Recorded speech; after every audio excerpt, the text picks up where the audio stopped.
Buenas tardes. Es un gusto contar con su presencia virtual y esta tarde quiero agradecer a la Academia Nacional de Ciencias y a su presidente, el doctor Walter Fernández, por la invitación a impartir esta charla. La atmósfera es un medio esencial para la vida y los cambios en la atmósfera, así como otros elementos del sistema climático, tienen la capacidad de moldear las formas de vida. Vamos a abordar en esta presentación información sobre la formación y evolución de la atmósfera terrestre para discutir cómo los cambios en la atmósfera han contribuido con el desarrollo de la vida. Comentaremos los cambios que ha experimentado la región y cómo vislumbramos la vida como la conocemos en el contexto del cambio climático de origen antropogénico. Cuando hablamos de la atmósfera, consideramos inicialmente su estructura y también su composición, y en este diagrama podemos observar las capas en las que se divide nuestra atmósfera. Tenemos primero la troposfera, que es la capa más cercana a la superficie, y en ello ocurren los procesos que dominan las condiciones del tiempo atmosférico. Por consiguiente, el desarrollo de fenómenos hidrometeorológicos se va a encontrar también en esta región. Podemos pensar, por ejemplo, que esta es la capa en la que se encuentran las nubes y en la que se forman sistemas como, por ejemplo, los huracanes. La siguiente capa es la estratosfera, que es de gran importancia para el planeta, ya que es en esta capa donde se encuentra la capa de ozono, siendo una capa fundamental ya que recordemos que la capa de ozono es la que nos protege de los rayos ultravioleta B. Si continuamos ascendiendo, nos vamos a encontrar con la mesosfera y esta es la capa en la que se vaporizan los meteoros. Por consiguiente, en esta capa vamos a encontrar concentraciones relativamente altas de hierro y también de otros metales. La siguiente capa es la termosfera y esta es una capa muy ligera que absorbe gran parte de los rayos X y ultravioleta procedientes del Sol. Esta es la capa en la que tiene lugar principalmente el fenómeno conocido como la aurora boreal, también la aurora austral, y conforme aumentamos en altura, vamos a encontrar una capa que se desvanece gradualmente hacia el vacío espacial. Esta capa es denominada exosfera y es la capa más externa de la atmósfera, por lo que es en realidad una zona intermedia entre nuestra atmósfera y el espacio exterior. Sin embargo, esta tiende a ser por lo general una representación bastante simplista de la atmósfera porque tenemos que considerar que tenemos muchísimas cosas más que decir sobre la atmósfera. Y entonces vamos a iniciar en realidad hablando ahora sobre cómo fue el proceso de formación de la atmósfera y de qué manera llegamos a obtener las condiciones de la atmósfera que conocemos actualmente. Hace más o menos unos 4.6 billones de años, cuando inició la formación del planeta Tierra, el hidrógeno y el helio eran los gases más abundantes en este material gaseoso alrededor del Sol, del cual se formaron los planetas del sistema solar. Esos gases constituyeron la primera atmósfera de la Tierra. Sin embargo, tenemos que considerar que al ser gases tan livianos y también de movimiento rápido sus moléculas, esta primera atmósfera escapó a la gravedad de la Tierra con facilidad. Y entonces esta Tierra escapó al espacio, así como también vino del espacio configurada en estos gases que mencionábamos, hidrógeno y helio. Decimos entonces que la primera atmósfera de la Tierra técnicamente vino del espacio. Y en este geológico que denominamos jadaico se sugiere la existencia de agua líquida, sin embargo, no necesariamente vida asociada a las condiciones de agua. Lo importante es ver que en este periodo en el que se está formando la Tierra ya podíamos hablar de alguna existencia de algo parecido a una atmósfera que rodeaba el planeta. Entre 4 y 3.3 billones de años atrás, vamos a tener que el dióxido de carbono, así como el agua y también otros compuestos orgánicos, empezaron a llegar a la Tierra mediante los cometas. Dióxido de carbono y también sulfuro de hidrógeno se desprenden de la corteza del planeta en formación y logran establecer una siguiente atmósfera primitiva. En el Eón arcaico, pequeñas gotas de metano que empiezan a aumentar en concentración lograron envolver la Tierra y conforme la actividad volcánica crecía en una Tierra en formación, tanto el vapor de agua como el dióxido de carbono y el amonio eran expulsados a la atmósfera. Una segunda atmósfera provino entonces del interior mismo del planeta y los océanos primitivos se formaron con la precipitación de las atmósferas iniciales. mientras que el dióxido de carbono se disolvía en estas aguas, dando espacio para el desarrollo de formas de vida bastante simples. Estas formas de vida, que denominamos como simples, se alimentaban principalmente de compuestos de azufre, y a finales del Eón arcaico se desarrollaron en los océanos organismos microscópicos llamados cianobacterias, con lo que a partir de la interacción entre la luz solar y el dióxido de carbono, las cianobacterias liberaban oxígeno en este proceso, que en realidad es el proceso de fotosíntesis. La luz del sol entonces también ayudaba a disociar las moléculas de amonio, con lo que se liberaba hidrógeno y nitrógeno, que son, de hecho, en el caso del nitrógeno, el constituyente principal de nuestra atmósfera actual. A pesar de que hace 3 billones de años el Sol brillaba con cerca de un 70% de la capacidad comparado con la actualidad, retener el calor no necesariamente fue un problema, ya que entonces la presencia de gases de efecto invernadero, como el dióxido de carbono y el metano, permitieron que la atmósfera pudiera retener calor y que la temperatura entonces se encontrara por encima del punto de congelación. Durante el Eón proterozoico, entre 2.5 billones de años y 540 millones de años atrás, los pequeños organismos fotosintéticos lograron suficiente, o lograron más bien producir suficiente oxígeno para reaccionar con el metano que envolvía el planeta, y de esta manera se logró liberar al planeta de esta neblina de metano que lo envolvía. Esto permite a su vez que entonces el cielo pueda verse de color azul por primera vez en la historia del planeta. Aquí tenemos algunas representaciones de cómo los organismos que empiezan a liberar oxígeno los podemos ver a la izquierda con una coloración verde. ¿Cómo entonces logramos llegar a la configuración de la atmósfera actual? Y entonces vamos a partir de que para finales del Eón proterozoico el oxígeno había aumentado significativamente en la atmósfera y también en los océanos, alcanzando en la atmósfera aproximadamente un 20% de la concentración actual. Con este aumento en el oxígeno inicia el Eón fanerozoico, que empieza con la explosión cámbrica, que tuvo lugar más o menos hace poco más de 500 millones de años. La vida se encontraba en los océanos, alimentada por el oxígeno disuelto en el agua del mar. Un aspecto importante en este periodo es que conforme las plantas comienzan a desarrollar la capacidad para vivir del oxígeno atmosférico, logran salir del océano y trasladarse hacia la superficie, de manera que en este periodo vamos a tener que pequeñas plantas y también algunos invertebrados salen de los océanos para establecer la vida en la superficie. La presencia de plantas en la superficie viene a desempeñar un papel muy importante porque nuevamente a través del proceso de fotosíntesis todas estas plantas en la superficie empiezan a generar una mayor cantidad de oxígeno. De manera que la presencia de plantas en la superficie viene a aumentar la producción de oxígeno y entonces damos paso de esta forma a lo que se conoce como la edad del oxígeno. Y de esta manera se acelera la evolución de las formas de vida en la Tierra. Se estima que la atmósfera moderna se constituyó hace más o menos unos 290 millones de años y es el periodo en el que el planeta ha experimentado una serie de cambios climáticos. Entonces, si nosotros comparamos la historia geológica de la Tierra con la edad estimada de la atmósfera actual, podemos decir que esta atmósfera actual es relativamente joven. La formación de los océanos y también el proceso de la gran oxigenación que ocurren en este periodo cuando tenemos más plantas en la superficie liberando oxígeno, han permitido no solamente la caracterización del Eón arcaico, sino su papel como un momento en el que se acelera el desarrollo de las formas de vida a partir de una mayor disponibilidad de oxígeno. La atmósfera ha evolucionado entonces con la Tierra y con ellas las formas de vida hasta llegar a las que conocemos actualmente.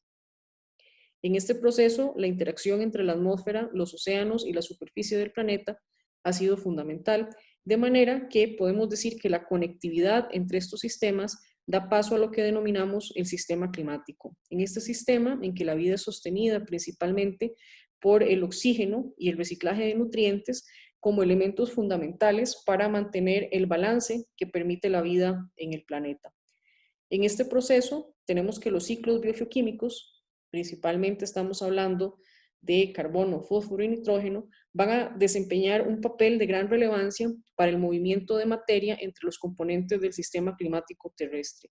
Y conforme las condiciones han permitido el aumento en la cantidad de oxígeno disponible, también la vida empezó a aumentar con una mayor rapidez su evolución.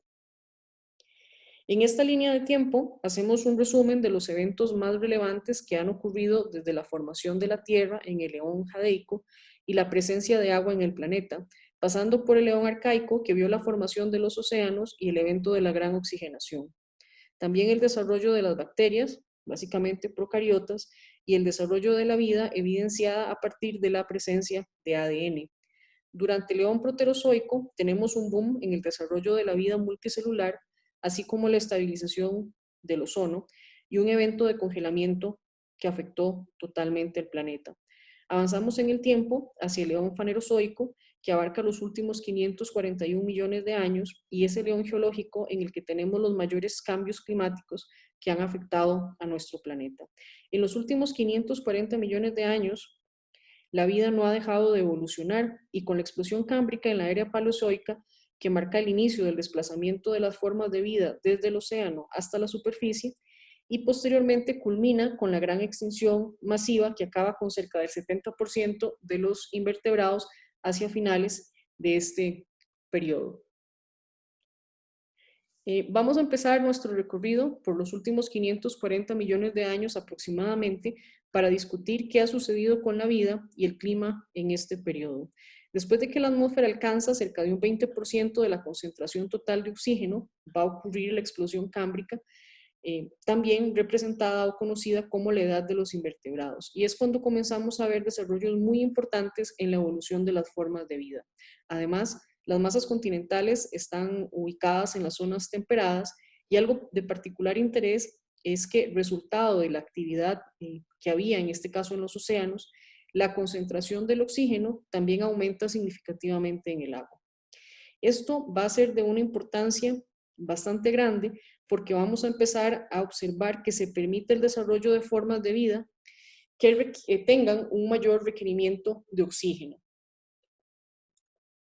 Posteriormente, en el periodo ordovícico, ocurre algo de gran interés, como lo es el aumento de la temperatura. Estos incrementos de la temperatura durante este periodo son también parte del resultado de un aumento que ocurre en la actividad volcánica.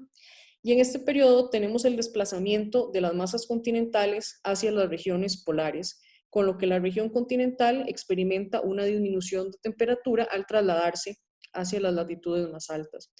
Es en esta era en la que tenemos las conocidas eras de hielo y ocurre entonces un cambio climático importante que afecta a la masa continental, al pasar de condiciones de mayor temperatura a condiciones prácticamente de congelamiento.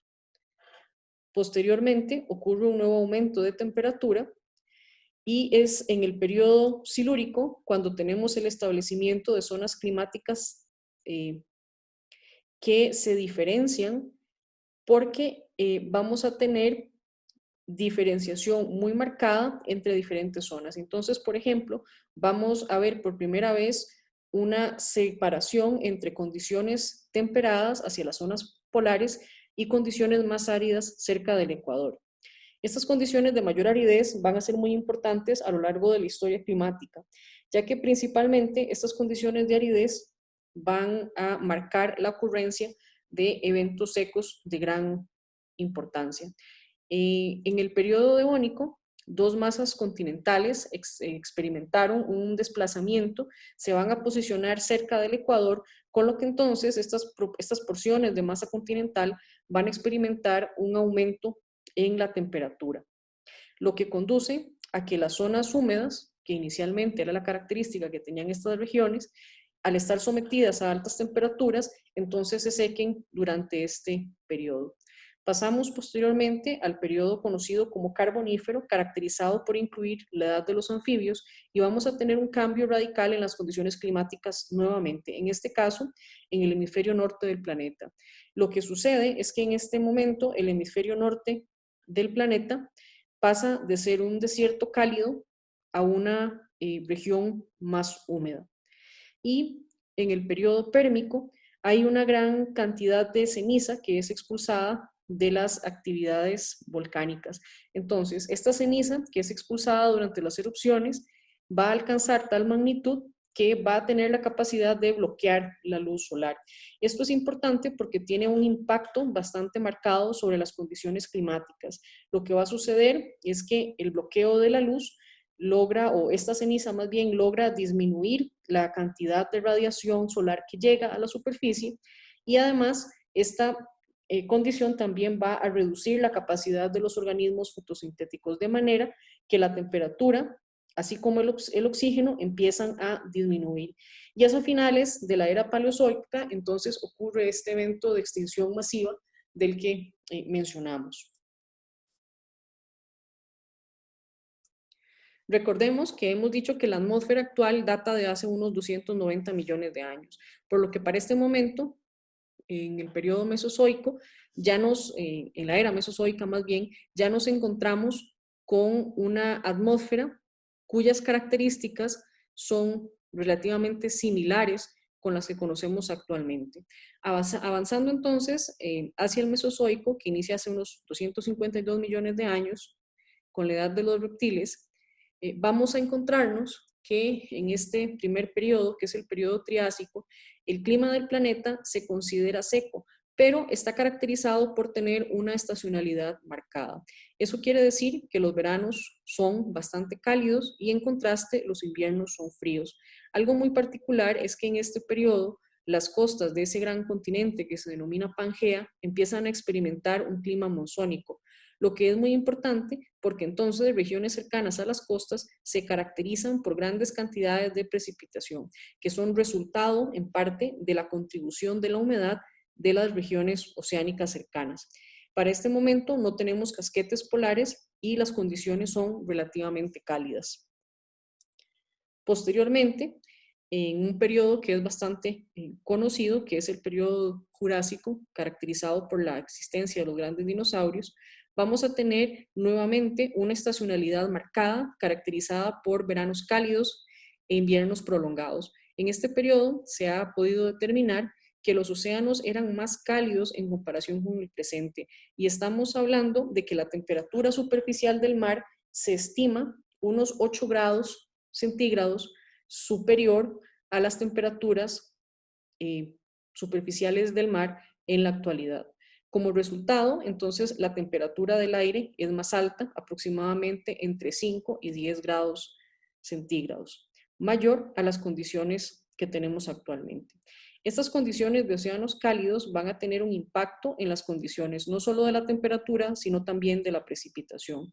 Con océanos más cálidos aumenta la humedad en la atmósfera, esto debido a que en condiciones de este tipo, la evaporación del agua de la superficie del océano es más suficiente, con lo que tenemos una mayor cantidad de humedad que es transferida a la atmósfera proveniente de la superficie del océano. Con el aumento del contenido de humedad en la atmósfera, entonces aumenta la temperatura y esto sucede porque el vapor de agua tiene una capacidad alta para retener calor. En este caso, estamos hablando de que el vapor de agua en realidad también es un gas de efecto invernadero. Bajo estas condiciones, aumenta el potencial de la precipitación y como resultado, el ciclo hidrológico se va a ver acelerado. ¿Okay? En este periodo jurásico existía lluvia convectiva que corresponde a la precipitación intensa bajo lo que nosotros conocemos como la zona de convergencia intertropical, que corresponde básicamente a una banda de nubosidad, por consiguiente de lluvia, que se extiende a través de la franja ecuatorial del planeta. De manera particular, esta zona de convergencia intertropical se encontraba localizada sobre el océano y por lo tanto había lluvia abundante sobre el océano. Sin embargo, la masa continental no recibía tanta precipitación. De manera que esta situación va a contribuir a que en este periodo las regiones continentales tuvieran condiciones un poco más desérticas en algunas regiones y desde el punto de vista de la composición atmosférica, durante este periodo jurásico hay muchísimos dióxido de carbono en la atmósfera. Entonces, si pensamos en cuánto, podemos decir que aproximadamente unas 4 veces la concentración actual. Es importante recordar que en este momento no hay humanos y por lo tanto el dióxido de carbono no necesariamente era un problema como lo percibiríamos actualmente, ya que las formas de vida en este periodo estaban en capacidad de vivir bajo condiciones tanto de alta temperatura como de altas concentraciones de dióxido de carbono. En el periodo Cretáceo tenemos el surgimiento de pequeños mamíferos. Ocurre también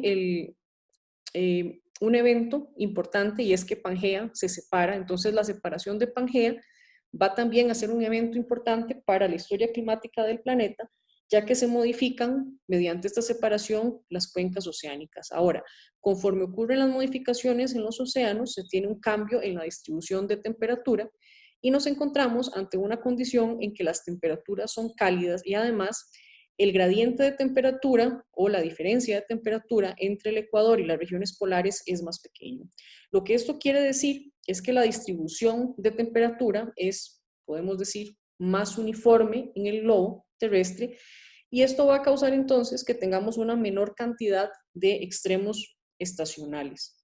Además, en este periodo, la ausencia de vientos en latitudes medias tiene como efecto el no favorecer la formación de corrientes marinas, con lo que entonces el transporte de calor desde el Ecuador hacia latitudes medias y regiones polares ya no es tan eficiente. El Cretáceo cierra como un periodo cálido con lluvia abundante y una alta concentración de gases de efecto invernadero, así como una nueva extinción que es la que asociamos con la desaparición de los dinosaurios. Y empezamos a acercarnos cada vez más en el tiempo, siguiendo esta línea de tiempo que tenemos aquí abajo, vamos a acercarnos hacia la era cenozoica y en cuyo final se encuentran las condiciones presentes. Esta era va a iniciar con la edad de los mamíferos, surgen los primates, se cubre la superficie de pasto, la Tierra alcanza una configuración continental como la que conocemos actualmente, surgen después los homínidos, tenemos posteriormente la edad de piedra y surge el Homo sapiens y finalmente hasta llegar a la configuración de las ciudades modernas que tenemos ahora.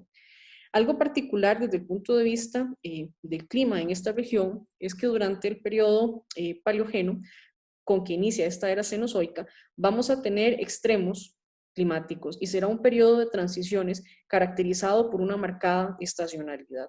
El monzón asiático durante este periodo va a ser mucho más intenso y hay un calentamiento global seguido de un periodo en el que ocurre un importante enfriamiento, que además, pues este periodo de enfriamiento se caracterizó por ser un periodo bastante seco.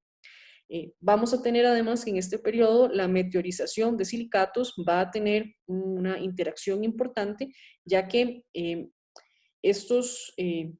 los resultados, más bien los derivados de este proceso de meteorización van a incluir una retroalimentación con la atmósfera y por lo tanto tiene un efecto en las condiciones climáticas. Durante el periodo neógeno, los continentes están configurados como en la actualidad.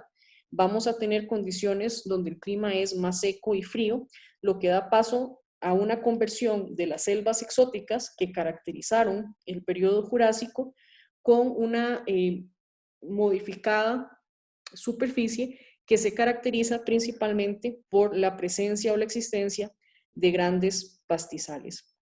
Esto evidencia entonces cómo los cambios en las condiciones climáticas tienen impactos muy grandes sobre la vegetación. En estas condiciones frías tenemos el establecimiento de los hielos de la Antártica y vamos a ver los cambios más importantes en el ciclo del carbono. Vamos a tener además modificaciones significativas en la circulación oceánica profunda, lo que modulará las condiciones de transporte de calor en los océanos y ocurre además un periodo de glaciación que afecta principalmente el hemisferio norte. El periodo cuaternario abarca los últimos 2.6 millones de años aproximadamente y para este periodo ya la civilización humana está en proceso de desarrollo. El clima en este periodo va a estar caracterizado por un clima glaciar interglaciar en el que se tienen 4 periodos glaciales y 3 periodos interglaciales. En las latitudes tropicales vamos a resaltar la importancia de los periodos pluviales e interpluviales, que son en realidad términos más apropiados para definir los cambios climáticos en estas regiones. Se destaca que el máximo de cada uno de los periodos pluviales corresponde en realidad con los interglaciales cálido-húmedo. ¿Okay? Ahora, los cambios climáticos en este periodo son entonces clave para definir la vegetación actual y surge un importantísimo elemento modulador del clima, como lo es el ser humano. Las condiciones frías, ¿verdad?, entre comillas, de este periodo han sido fundamentales para mantener los casquetes polares.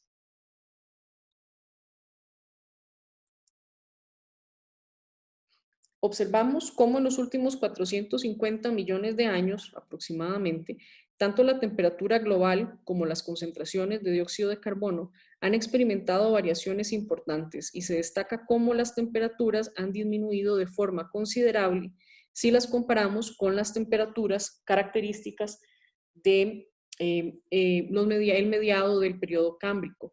Notamos además que el planeta ha experimentado una serie de procesos de calentamiento y enfriamiento a lo largo de la historia, que son los que están marcados aquí en la figura en colores celestes.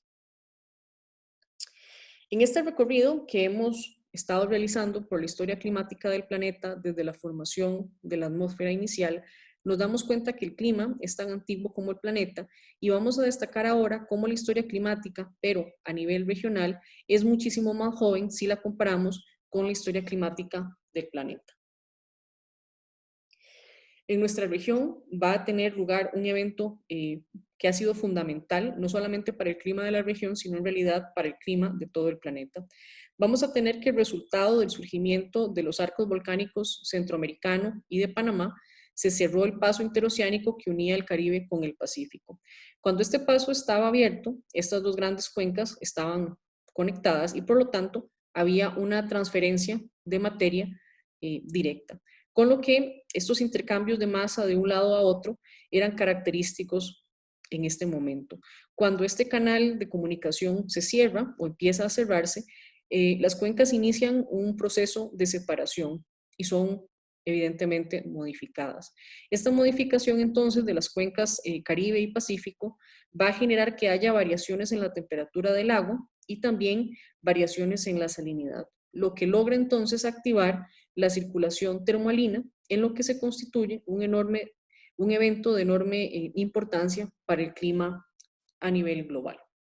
La pregunta aquí es, bueno, ¿por qué este proceso es tan importante? Hemos mencionado que parte de esta importancia se deriva de la activación de esta circulación termalina y aquí la pregunta entonces pasa a ser, bueno, ¿y por qué la circulación termalina es tan importante?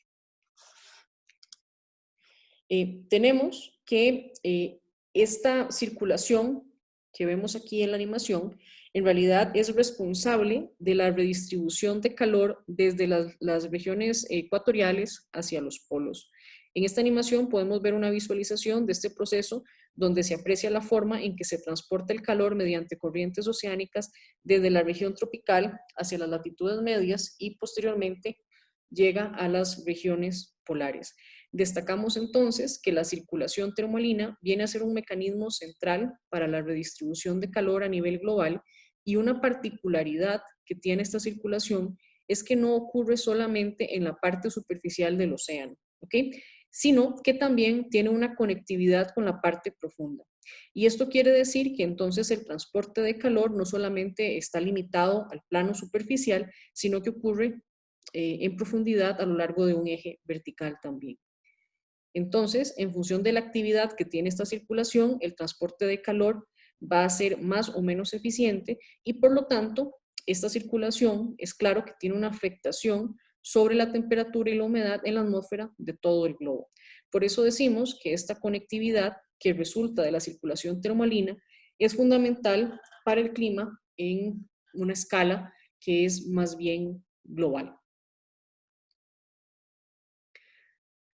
Vemos entonces claramente en la animación cómo este proceso de transporte mediante las corrientes logra en realidad alcanzar todo el planeta y por lo tanto la redistribución de calor asociada con la circulación termalina ocurre evidentemente en una escala global.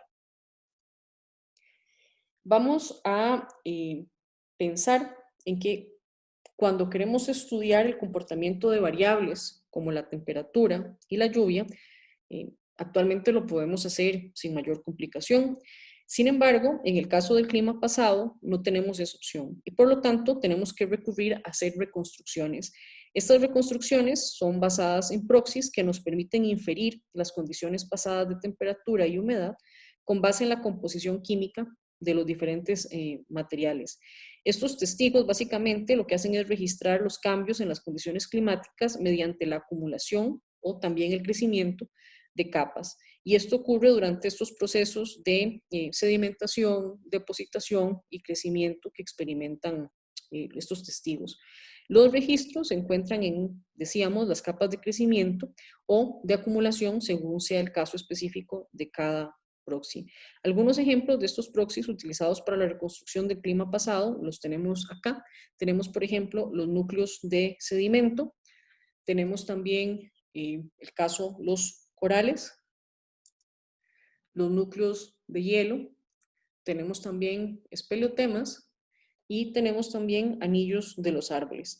Lo que se hace es que tomando ventaja del crecimiento de estas bandas definidas que podemos observar con facilidad en estos 5 ejemplos que tenemos, podemos implementar técnicas de datación, así como análisis de la composición química de los materiales e inferir condiciones asociadas con variaciones en la temperatura, la humedad y también la precipitación.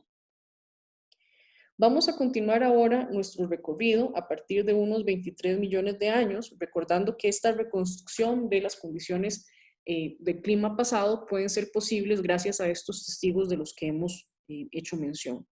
Y entonces, en este periodo denominado Mioceno, que empieza más o menos hace unos 23 millones de años atrás, podemos preguntarnos cómo eran las condiciones climáticas de nuestra región.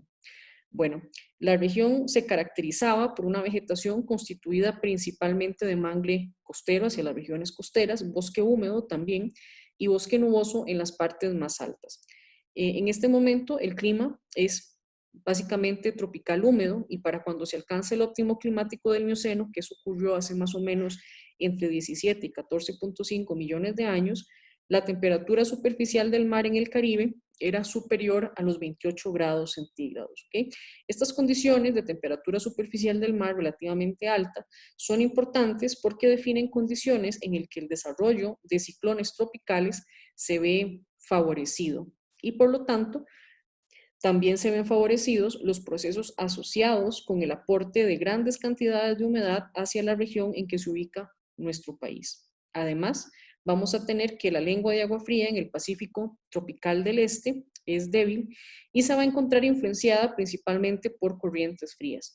Vemos en la imagen una reconstrucción del gradiente de temperatura superficial del mar, donde notamos en color verde que este gradiente ha disminuido conforme nos acercamos a la actualidad, así como la temperatura superficial del mar en el Pacífico, que podemos verla en colores celeste y amarillo, contribuyendo de esta forma al enfriamiento característico del Mioceno.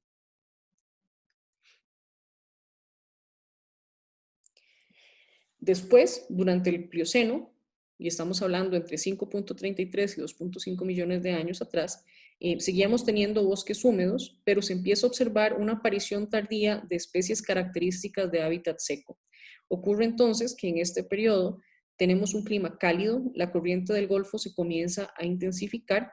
Notemos que la corriente del Golfo es de gran importancia debido a que transporta agua cálida y relativamente salada desde la región subtropical hacia el Ártico y por lo tanto contribuye con la modulación del clima en Europa. Nuevamente tenemos un ejemplo de una circulación oceánica que juega un papel importante para la definición del clima de una región determinada. Para el Plioceno tenemos entonces el cierre definitivo del paso interoceánico entre el Caribe y el Pacífico y en este momento comenzamos a tener un periodo que es relativamente amplio en el que las condiciones dominantes van a ser similares a las condiciones típicas que asociamos en la actualidad con el desarrollo de eventos de El Niño, con aguas cálidas y condiciones más secas sobre zonas específicas de Centroamérica y específicamente la costa pacífica. Nuevamente, vemos una reconstrucción de temperatura superficial del mar, donde tenemos en color celeste la temperatura cerca del Ecuador y en color anaranjado la temperatura hacia el norte del Golfo de California. Podemos identificar que la diferencia de temperatura entre estas dos regiones ha aumentado entre 2 y 3 grados desde hace 4 millones de años a la actualidad. Y aunque la temperatura superficial del mar ha disminuido en ambas regiones,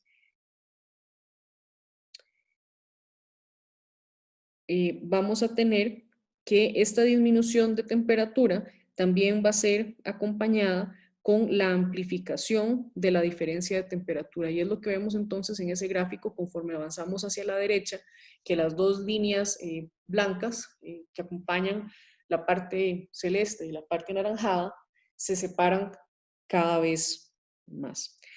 La diferencia también entre el Pacífico ecuatorial del este y el Pacífico ecuatorial del oeste, que es lo que vemos en el tercer panel, que es el panel inferior, también ha aumentado y ese aumento ha sido en el tiempo cercano a los 5 grados centígrados, con lo que conforme pasa el tiempo, entonces el océano ecuatorial del este se ha vuelto más cálido en comparación con, del oeste se ha vuelto más cálido en comparación con la porción del este, lo que hace que se aumente este gradiente zonal de temperatura superficial del mar.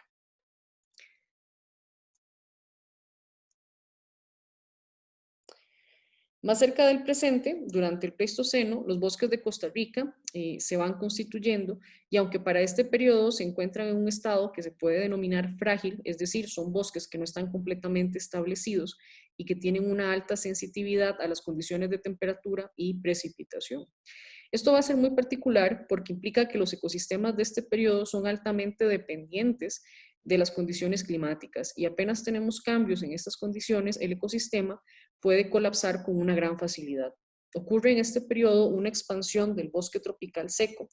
Recordemos que anteriormente el bosque húmedo era el dominante y ahora vamos a tener una transición donde aumenta el área de bosque seco. Este periodo también se caracteriza por un aumento en la productividad en el océano y ya el clima, que anteriormente era cálido, pasa a ser árido y frío, donde este frío en realidad es referido a temperaturas más bajas y no necesariamente temperaturas polares.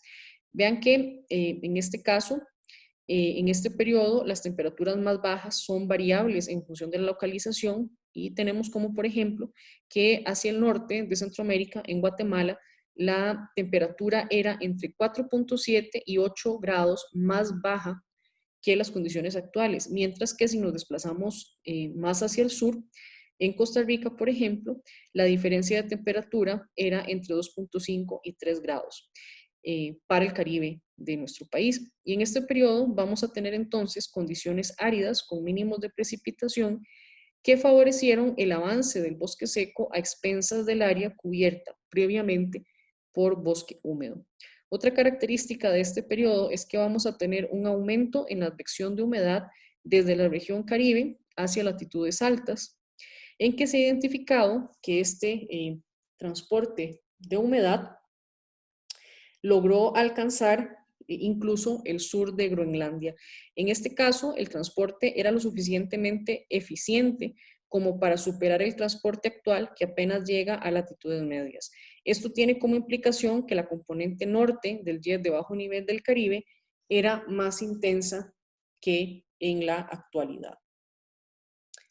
Tenemos un resumen con las principales características tanto del clima como de algunas características de la vegetación para estos periodos y pasamos de un clima tropical húmedo a un clima cálido y posteriormente a condiciones asociadas con un clima árido y con temperaturas que son más bajas. Llegamos entonces al periodo que se asocia con las condiciones presentes y que abarca los últimos 12.000 años aproximadamente. El Holoceno se caracteriza por la ocurrencia de cambios climáticos de gran importancia, que inició además con abruptos cambios de temperatura, cambios que gradualmente se fueron haciendo más pequeños, como observamos en este gráfico. Vemos que al inicio de este periodo las diferencias de temperatura son muy grandes y posteriormente la temperatura, aún cuando sigue variando, esas variaciones, esa amplitud de las variaciones es más pequeña. Recordemos o pensemos más bien que el último máximo glaciar ocurrió hace unos 15.000 años, por lo que ahora nos encontramos en un periodo que es más bien interglacial.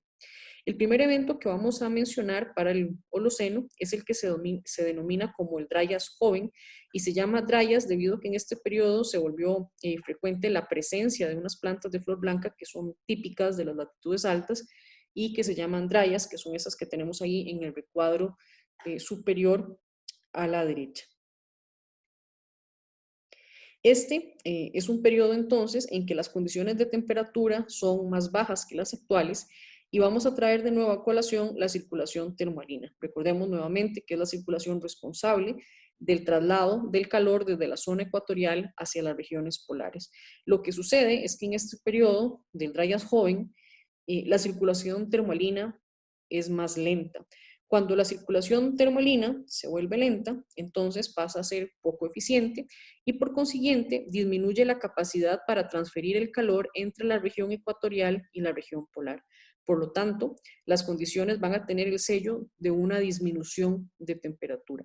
Algo muy importante es que se ha logrado determinar que las condiciones frías típicas de este periodo se extendieron hacia el sur y se extendieron hacia el sur lo suficiente como para que tengamos evidencia de la afectación derivada de este Dryas joven, tanto para Costa Rica como para incluso el norte de Sudamérica. Ahora bien, este enfriamiento hacia el sur no es tan severo como el que ocurre en el norte, sin embargo, lo que vamos a tener en este periodo como resultado de la disminución de la temperatura es una reducción en la precipitación.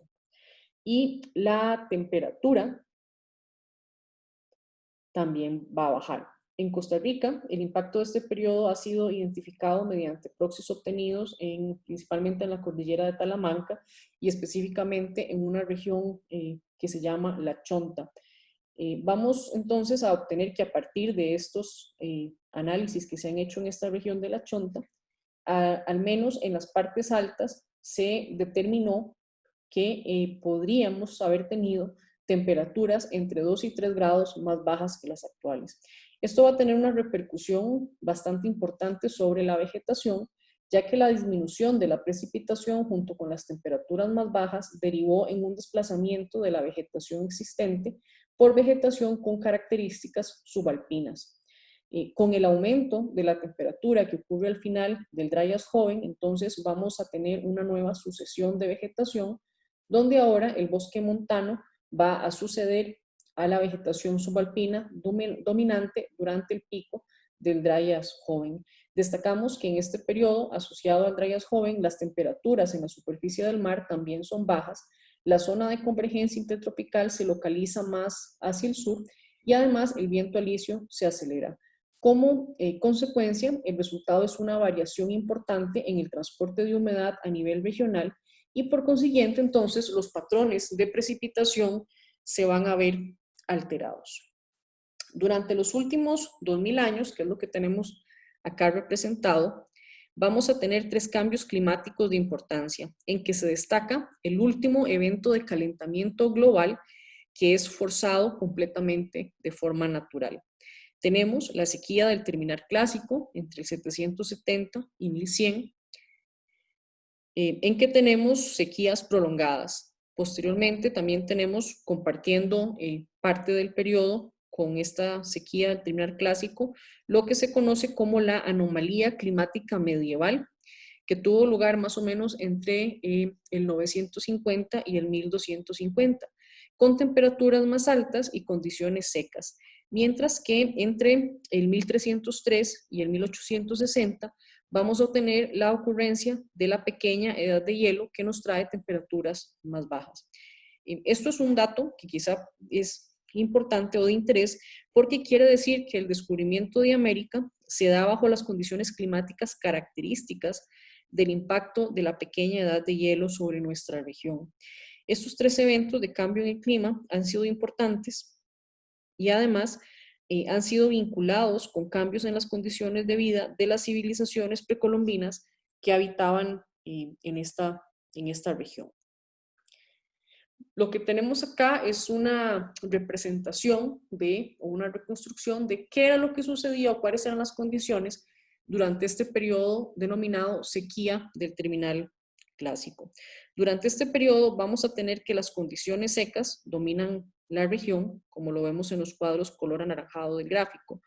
Vemos el contraste entre las condiciones secas para la región continental, que alcanza incluso intervalos secos intensos en algunos puntos, como en la península de Yucatán, y con condiciones o contrastando con condiciones de intervalos que son más bien húmedos en el Caribe, incluyendo la costa caribe de Costa Rica, como se evidencia en los cuadros color verde, y también para regiones como las evidencias que vemos en Cuba, en República Dominicana también. Lo que nos indica esto es que en este periodo se acentuaron los patrones de precipitación que son característicos del impacto de los eventos El Niño para esta región. En este periodo los vientos alisios se intensifican y resultado de las condiciones secas y la aridez dominante tenemos un incremento en los incendios forestales. Las características dominantes durante la sequía del terminal clásico han sido demostradas de importancia para explicar también los diferentes cambios que afectaron las civilizaciones precolombinas, como fue el caso de los mayas. Vamos a analizar ahora, o vamos a hacer una pequeña revisión sobre este periodo de la anomalía climática medieval. Este es un periodo que comparte un traslape con la sequía del terminal clásico. Ocurre que observamos que en este periodo vamos a tener el último periodo de calentamiento global natural. Y esto es muy importante porque en adelante el calentamiento en realidad va a empezar a ser intensificado por la influencia de las actividades humanas, principalmente el proceso que ocurre posterior a la revolución industrial. Hace casi 800 años, el calentamiento que caracterizaba la anomalía climática natural fue el resultado de cambios en la órbita terrestre. Y el impacto de este calentamiento va a tener una repercusión global, pero también de forma diferenciada a nivel regional. Vamos a tener una gran cantidad de aire húmedo y cálido que es transportado desde las regiones tropicales hacia latitudes medias y altas. Y vamos a tener entonces cambios en las condiciones de humedad, es decir, una mayor humedad en la cuenca atlántica, en contraste con condiciones de una cuenca pacífica más seca, y que se va a asociar entonces con estas condiciones de patrones de precipitación bastante más contrastantes. Después tuvimos la pequeña edad del hielo, decíamos entre 1303 y 1860, causado por variaciones en la actividad solar y a la que se sumó también la actividad volcánica. Con el aumento de la actividad volcánica se bloquea parte de la radiación solar que llega a la superficie y por consiguiente se ocasiona una disminución en la temperatura. Además, en este periodo, la actividad solar es más baja y esto hace que la cantidad de radiación solar incidente también se vea reducida. Como resultado global de estos procesos que mencionamos, entonces ocurre una disminución importante en la temperatura a nivel global. Para conocer el impacto regional, nos vamos a ir desplazando de norte hacia sur. Vamos a tener que la temperatura superficial del mar disminuye en la cercanía de la península de Yucatán y además se intensifica se identifica más bien una disminución de las lluvias, así como el incremento en la salinidad de los lagos, lo cual se ha identificado en regiones como el Gancho en Nicaragua. La circulación termoalina, nuevamente recordamos la circulación termoalina, se vuelve más lenta y la zona de convergencia intertropical se desplaza hacia el sur, ocasionando entonces una reducción en la lluvia que llega a la región de Centroamérica. Una característica importante que se tiene para este periodo es que las llanuras dejan de ser fuentes de dióxido de carbono y se convierten en sumideros de dióxido de carbono. Parte resultado del establecimiento del bosque, que ya no son bosques frágiles como al inicio, y que además son más eficientes en los procesos de captura de carbono en comparación con especies antecesoras y también plantas más jóvenes. De esta forma, el proceso de remoción del dióxido de carbono en la atmósfera se intensifica, con lo que el potencial de calentamiento disminuye y esto contribuye con la disminución de la temperatura. Se destaca que el aumento en la aridez es un factor común, como se muestra en diversos puntos del Caribe, entre los que se incluye también República Dominicana. En el caso de Costa Rica, las condiciones secas asociadas con el incremento de la aridez tienen un impacto para el desarrollo o con más facilidad de incendios forestales. Estos incendios forestales que ocurrieron en este periodo de la pequeña edad de hielo tuvieron un impacto importante en la población que habitaba el país en ese periodo y se ha logrado identificar que hubo cambios en las actividades agrícolas que tenían lugar hace unos 800 años en el Pacífico Sur de nuestro país durante este periodo. Ahora bien, ¿por qué nos preocupa tanto el calentamiento actual y el aumento en las emisiones de dióxido de carbono? Vamos a ver cómo ha cambiado la concentración de dióxido de carbono de acuerdo a un punto de referencia en Mauna Loa. La animación que vamos a ver muestra a la izquierda la actividad y concentración latitudinal y a la derecha el comportamiento temporal de la concentración. En el mapa podemos visualizar las señales locales en color gris claro. Vamos a iniciar en 1989 y vamos a ver cómo la actividad industrial o el aumento de la actividad industrial y también comercial van a tener una influencia en el aumento de la concentración de dióxido de carbono a nivel atmosférico. Lo importante es que al aumentar la concentración de dióxido de carbono, la capacidad de retener calor en la atmósfera aumenta, lo que contribuye con el incremento de la temperatura. Si comparamos las concentraciones actuales con el pasado, reconstruido mediante el uso de proxies, vamos a notar diferencias importantes, con lo que es claro que a partir de la revolución industrial se dispara el aumento de las emisiones de dióxido de carbono, en lo que a lo largo de los últimos 800.000 años, esta concentración prácticamente se ha duplicado, como vamos a ver más adelante en esta animación.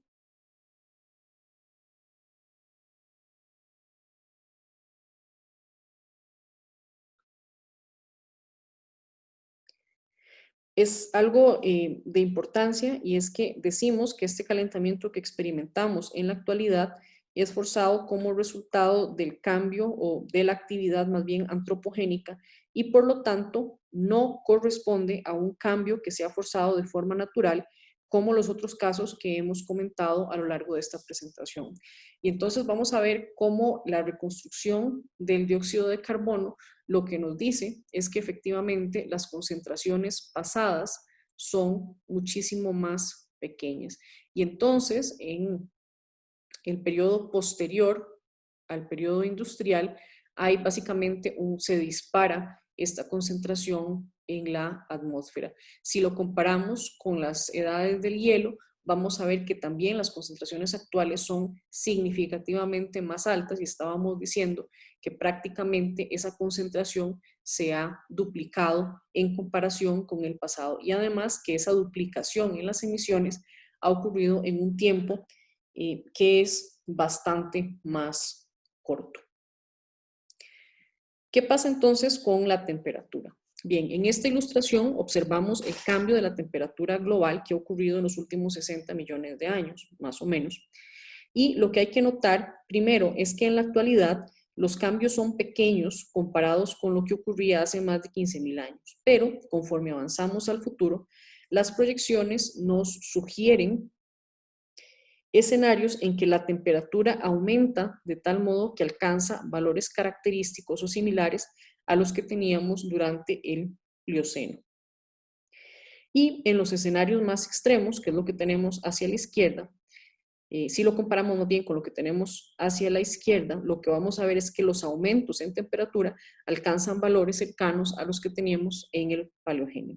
Lo delicado de esta situación es que si comparamos con las características del clima durante el Plioceno, por ejemplo, tenemos que las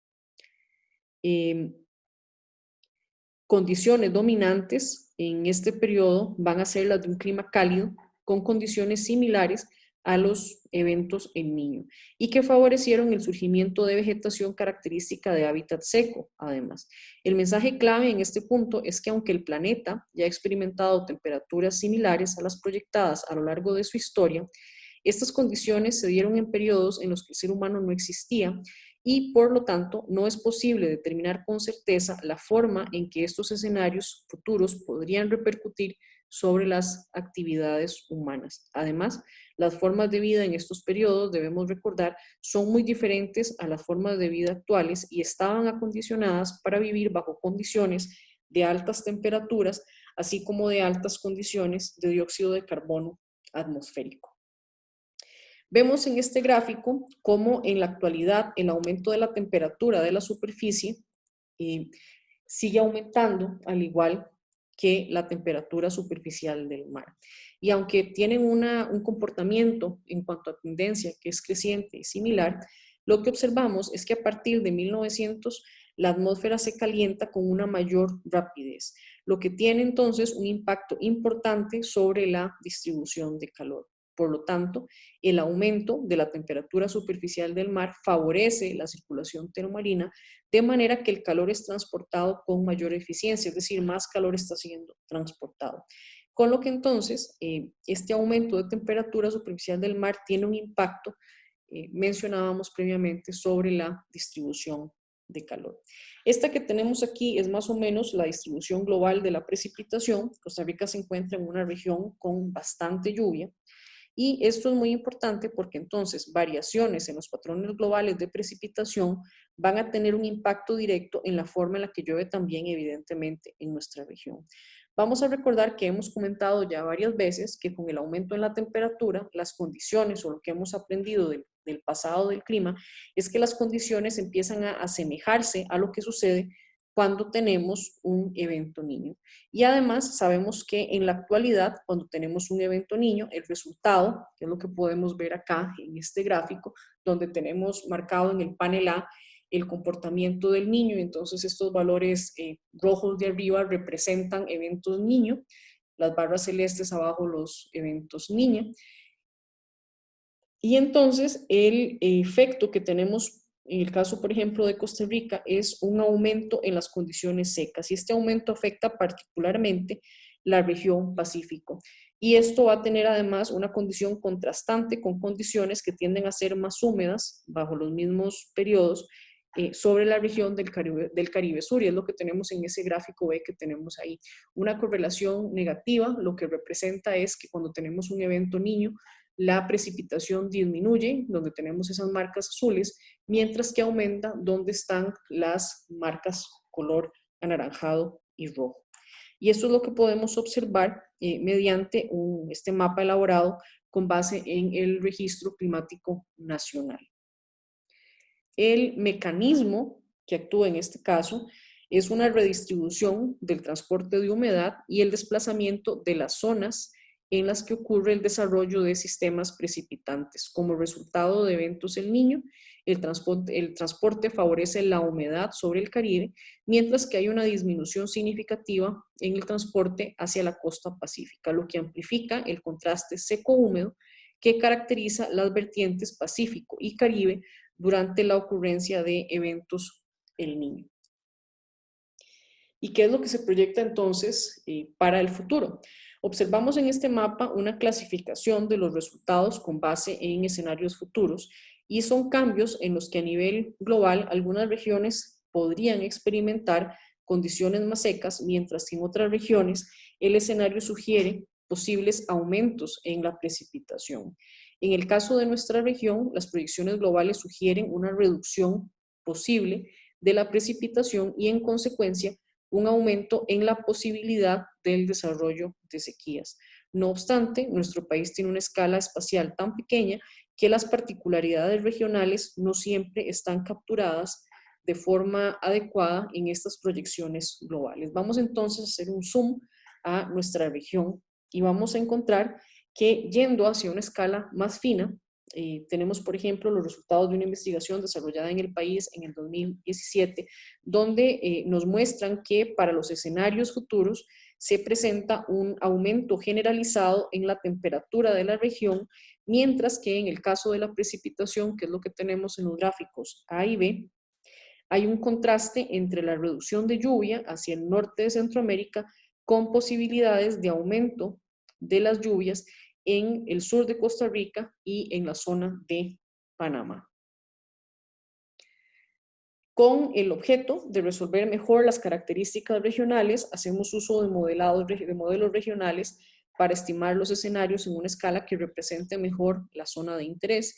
Y observamos en este caso que si comparamos las proyecciones al 2049 con las condiciones climáticas promedio actuales, los escenarios proyectan un aumento en la temperatura cercano hasta de los 3 grados, que es lo que tenemos en el gráfico de la izquierda. Mientras que si hacemos este mismo ejercicio ahora para finales del siglo, que es lo que tenemos en el gráfico de la derecha, el aumento podría superar los 10 grados en las zonas más altas. Vamos a hacer notar aquí que en estos dos gráficos tenemos marcada un área color negro que corresponde a una singularidad en la que los modelos no logran resolver con suficiente precisión la topografía y por lo tanto en la cercanía del Chirripó los resultados de las proyecciones pueden no ser significativas. Aquí es importante hacer la observación de que es muy importante mejorar la capacidad de estos modelos regionales porque justamente lo que nos ha dicho el comportamiento histórico de la reconstrucción del clima pasado del país es que son las zonas altas justamente las que han experimentado cambios muchísimo más marcados en cuanto al impacto de las variaciones y los cambios climáticos sobre la precipitación, también por supuesto la fauna asociada y las condiciones de vida en general.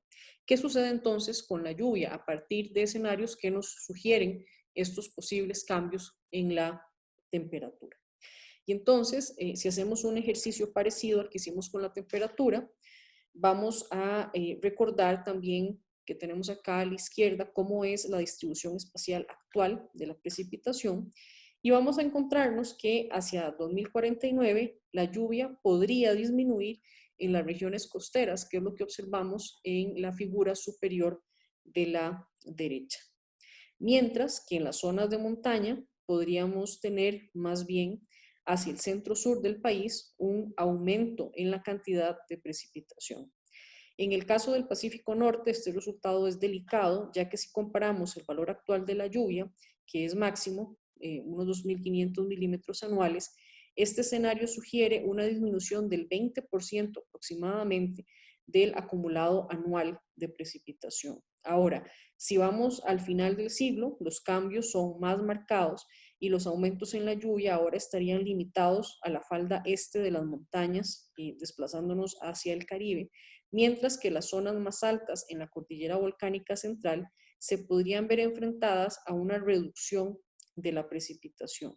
Regresando al Pacífico Norte, la reducción máxima proyectada sugiere que la lluvia en esta zona podría reducirse casi a la mitad a finales de siglo, lo que es claramente un problema porque además recordemos que esta es una región que por lo general es afectada por condiciones más secas. Si hacemos un zoom al Pacífico Norte, podemos ver entonces estos resultados con un poco más de detalle y lo importante en este caso es destacar que el aumento de la temperatura a nivel global tendría un fuerte impacto al contribuir con el aumento de las condiciones secas de regiones como Guanacaste.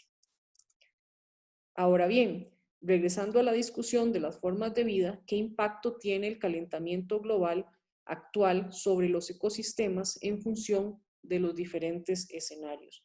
Veamos la comparación entre la distribución de zonas de vida según la clasificación de Holdridge con base en las condiciones climáticas actuales con las zonas de vida basadas en las proyecciones en el umbral hacia el 2040. ¿Qué es lo que tenemos a la izquierda? Entonces, a la izquierda tenemos las condiciones en las zonas de vida en función de las condiciones climáticas actuales y a la derecha tenemos las zonas de vida en función de las proyecciones al 2040. Se observa en primer lugar una disminución en la cantidad de zonas de vida, reflejando que ocurre un proceso de homogenización de las zonas de vida y además el crecimiento de algunas zonas de vida y la desaparición de otras. En particular, vamos a tener la proyección, como que la proyección nos sugiere una reducción en las zonas de vida de las regiones montañosas. Y en esta proyección, con un aumento estimado cercano a los 2,6 grados centígrados, vamos a ver que esto tiene como resultado el aumento en la extensión del bosque húmedo, que de hecho logra, según las proyecciones, alcanzar un 80% del territorio. Y este cambio va a ocurrir a expensas de los ecosistemas de montaña, con la consecuencia de que los ecosistemas más amenazados por el calentamiento van a ser el páramo, el bosque subalpino y el bosque lluvioso montano. Este resultado tiene una importante repercusión, ya que es en las zonas de bosque de montaña donde encontramos la mayor biodiversidad. Y además, las reconstrucciones de clima pasado nos han demostrado que cambios entre 2 y 3 grados de temperatura han sido suficientes para tener sucesiones significativas en la vegetación en regiones como el Chirripó. Queda claro entonces que para comprender cómo era y cómo es el clima y para poder implementar este conocimiento en el modelado, para poder generar escenarios de proyecciones futuras con mejor precisión, es fundamental observar el sistema y esto lo hacemos utilizando plataformas que nos permiten obtener información tanto de la superficie, de la vegetación, del suelo, como del agua y también del aire. Eso sería entonces todo lo que quería compartir. Muchas gracias.